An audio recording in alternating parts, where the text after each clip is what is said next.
Annette, this is spectacular. I wasn't expecting to see so many works by Van Gogh here. Yes, this is a fantastic exhibition. We organize it with the Santa Barbara Museum of Art, and our iteration of the show has 17 Van Goghs. They're easy to find. They're all on the blue walls. We're standing in front of the one from the Thyssen Misa in Madrid. And they are surrounded, though, those 17 Van Goghs are surrounded by 150 works by other artists he loved. These are the artists that he loved and inspired his creativity. So this show is really about discovering Van Gogh's creativity. And Van Gogh has to be one of your most loved painters that people can come see. He is beloved. And what I love about this show is that we know a lot about his emotional life.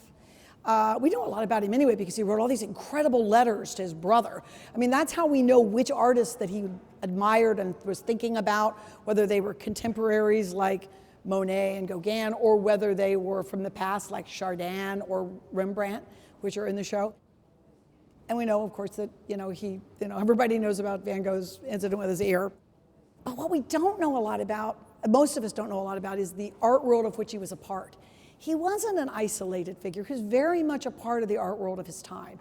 And this show really explores that, which that's what I love about it. You get a lot of context by going through the exhibits and reading. Yeah, you really can. And people are telling me they're coming back several times. Like, this is a show that has enough depth that you want to come back 2 or 3 times because it's too much to do in one visit. I don't envy a museum administrator these days. First, you have COVID to face when you're trying to get people to come to your building. Right. And then there's also this talk now of all these immersive exhibits, especially of Van Gogh, that kind of overwhelming. How does this fit in?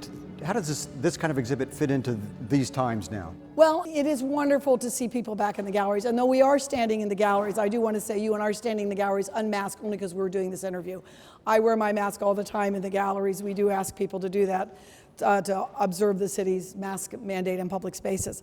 So it's brought people back to the galleries, back to their museum. You know, we were really only closed 4 months early in the pandemic, but this has really sparked people to come back to the museum.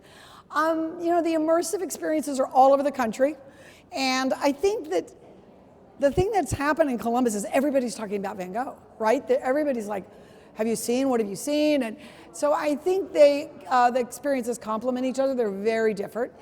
This is about original works of art. That is a video, music experience, immersive experience.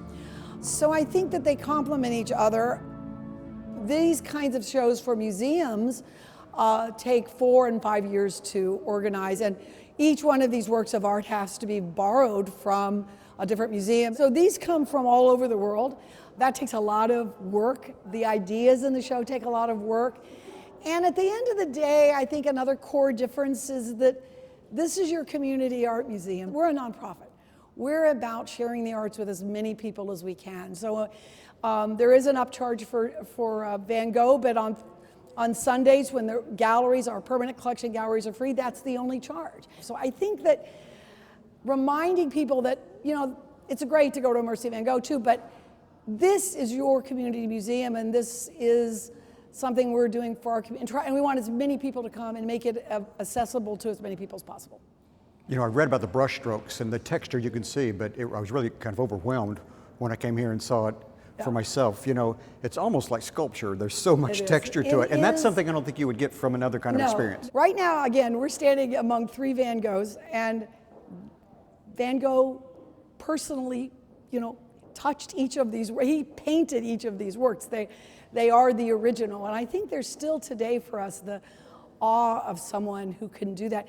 One of the things I love about the show is it takes you from his very early work to, in fact, Cincinnati's picture was painted within just probably the last couple of weeks of his life. Van Gogh's whole career, people forget this, is exactly 10 years long. I mean, he tried many other things before he became a painter. And this is a career that the arc is only 10 years, and yet the work changes so much. And what most of us know are these late, vibrant colored pictures.